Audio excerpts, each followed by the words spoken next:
सुप्रभात मेरे प्यारे बच्चों। मैंने आपको हिंदी में काकी, सच्ची वीरता और पेड़ों के संग बढ़ना सीखो ये 3 पाठ दिए थे और मैंने बच्चों आपसे कहा था कि आप इसका सस्वर वाचन करिए, इसको पढ़िए और इसके प्रश्न उत्तर करने का प्रयास करिए। तो बच्चों, आज हम काकी पाठ के बारे में सारांश में इसकी कहानी आपको बताते हैं और आपको क्वेश्चन आंसर अभ्यास प्रश्न की फ़ोटोकॉपी आपको भेजते हैं। बच्चों, इसको पढ़िए, इसको कंठस्थ करिए और अपने उत्तर पुस्तिका में याद करके मुझे प्रेषित करिएगा। मैं उसको चेक कर लूँगी, ठीक है बच्चों। तो आइए देखते हैं काकी पाठ। सबसे पहले बच्चों, इसमें देखिए कोहराम है जिसका अर्थ है रोना पीटना विलाप करना। फिर भूमि शयन है जिसका अर्थ है जमीन पर सोना। करुण जिसका अर्थ है दीन। उपद्रव जिसका अर्थ है उत्पात मचाना। अग्नि संस्कार, मृत्यु के बाद जब शव को अग्नि में जलाया जाता है उसे अग्नि संस्कार कहते हैं बच्चों। अनमना माने उदास दिखना, दुखी होना। उत्कंठित माने उत्सुक, अधीर, व्याकुल। प्रफुल्ल मतलब प्रसन्न होना, बहुत खुश होना। अग्र रूप माने प्रचंड, जो कोई व्यक्ति गुस्से में होता है उसको कहते हैं प्रचंड रूप में है। मुखबिर मतलब भेद देने वाला, किसी का भेद बताने वाला यानी गुप्तचर। हतबुद्धि माने घबराया हुआ व्यक्ति जो बेसुध होता है, जिसे अपना होश नहीं रहता, ऐसे व्यक्ति को हतबुद्धि कहते हैं। अब बच्चों, आइए कहानी का सारांश आपको बताते हैं। श्यामू नाम का एक बच्चा था। एक दिन वह सुबह उठा सो करके तो देखा उसके घर में रोना पीटना मचा हुआ था और उनकी माँ जो है वो सोने की, जैसे लग रहा था कि वो शयन कर रही हैं, ज़मीन पर लेटी हुई थी और सभी लोग विलाप कर रहे थे। तो श्यामू ने सबसे पूछा, अपने पिता से पूछा, अपने भैया से पूछा कि माँ को क्या हो गया है। तो उन्होंने कहा कि माँ ईश्वर के भगवान के पास चली गई है। श्यामू बहुत छोटा था, उसके समझ में नहीं आया कि माँ के पास जाना माने क्या होता है। मृत्यु के बारे में वो नहीं जानता। कदाचित छोटे बच्चे मृत्यु के बारे में कहाँ जानते हैं, न उन्हें ये पता होगा कि हाँ मेरी माँ की मृत्यु हो गई और वो कभी भी अब हमारे पास नहीं आएगी। तो कुछ समय बीता, लोगों ने उनके माता का दाह संस्कार कर दिया। इसके पश्चात श्यामू घर में पूछता रहा कि माँ भगवान के पास से कब आएगी। सब लोग उसको कहते रहे कि माँ भगवान के पास गई है, आएगी।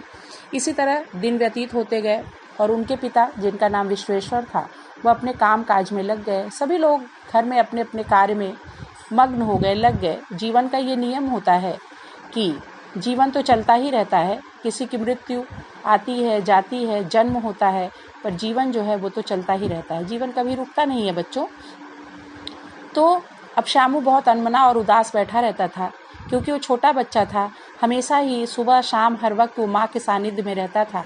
माँ का प्यार दुलार, प्यार से उनको खाना खिलाना, नहलाना धुलाना, कपड़ा पहनाना, कहानी सुनाना, अपने पास सुलाना थपकी दे करके, यह उसके दिनचर्या का अंग हुआ करता था। तो बच्चों, जब श्यामू रोज़ सबसे पूछता और वो लोग यही उसको दिलासा देते, यही बताते कि माँ कुछ दिन के बाद भगवान के घर से आ जाएगी। एक बार श्यामू पतंग उड़ाते हुए छत पर था और पतंग उड़ाते हुए सबको देख रहा था। तो उसने पूछा भोला नाम के अपने नौकर से, उनके घर में जो नौकर थे उसका नाम भोला था, उससे पूछा कि ये पतंग क्यों उड़ाते हैं, पतंग कहाँ जाती है। तो भोला ने कहा ये पतंग भगवान के पास जाती है। अब श्यामू को अपने माँ के पास पहुँचने का रास्ता मिल गया। छोटा था, बचपन था, बाल हृदय उसका था।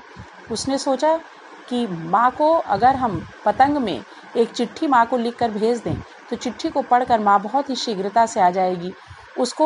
माँ को यह एहसास हो जाएगा कि उसका पुत्र उसके बिना कितना दुखी है। तो अब श्यामू पतंग कहाँ से ले आए, उसके पास पैसे भी नहीं थे।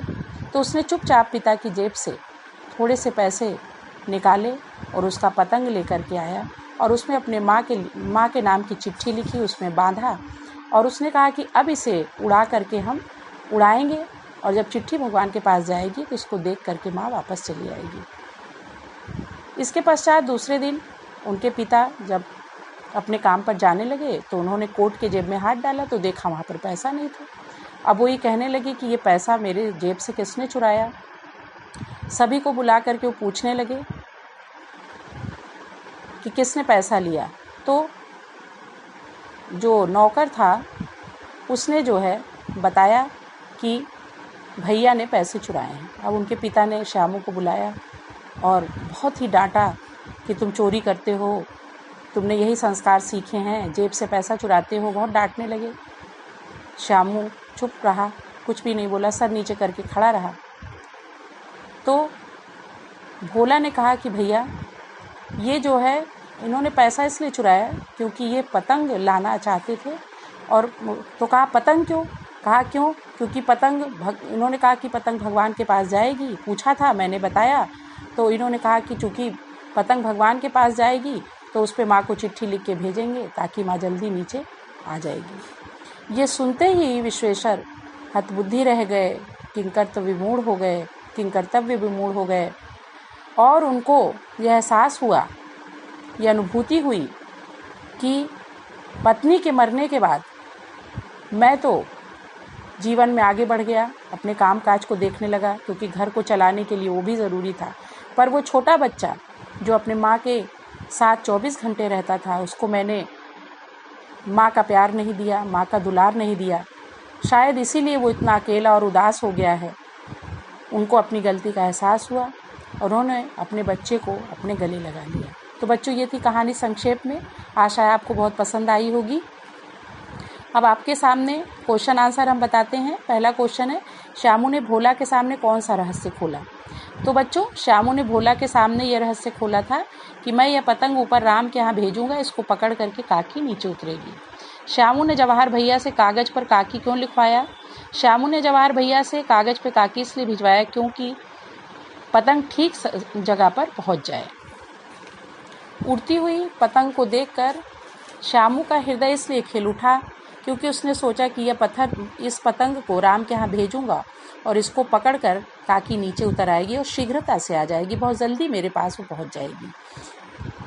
भोला एक ही डांट में क्यों मुखबिर हो गया था? इस वाक्य का क्या तात्पर्य है? भोला एक ही डांट में मुखबिर हो गया क्योंकि श्यामू भैया ने रस्सी और पतंग मंगाने के लिए पैसा निकाला था और इस बात को वो जानता था, और जैसे ही उनके पिता ने डांटा, उसने तुरंत ही इस बात को उगल दिया।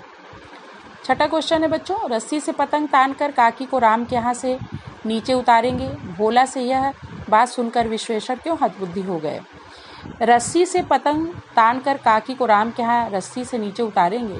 भोला से ये बात सुनकर विश्वेश्वर बहुत ही हतबुद्धि हो गए, बहुत दुखी हुए, क्योंकि इससे श्यामू को अपनी काकी के प्रति उनके कर्तव्य को याद दिलाया और उन्होंने निश्चय किया कि वह अपने पुत्र को माता पिता दोनों का ही प्यार देंगे। तो बच्चों, ये काकी पाठ था। संक्षेप में हमने उसका शब्द अर्थ, उत्तर, सभी कुछ आपको बता दिया है। अब बच्चों, इसको आप देखिए, सुनिए, समझिए और इसको अपने कॉपी में सुंदर सुंदर राइटिंग में और एकदम शुद्ध लिखकर अंकित करिए। कोई भी स्पेलिंग मिस्टेक नहीं होनी चाहिए। बच्चों, कोई जल्दबाजी नहीं है, आप आराम से लिखिए। ठीक है बच्चों? चलिए, कल फिर आपसे मिलेंगे सच्ची वीरता पाठ के साथ, इसके बारे में आपको बताएंगे। ठीक है बच्चों? तो कल के लिए फिर विदा और नमस्कार।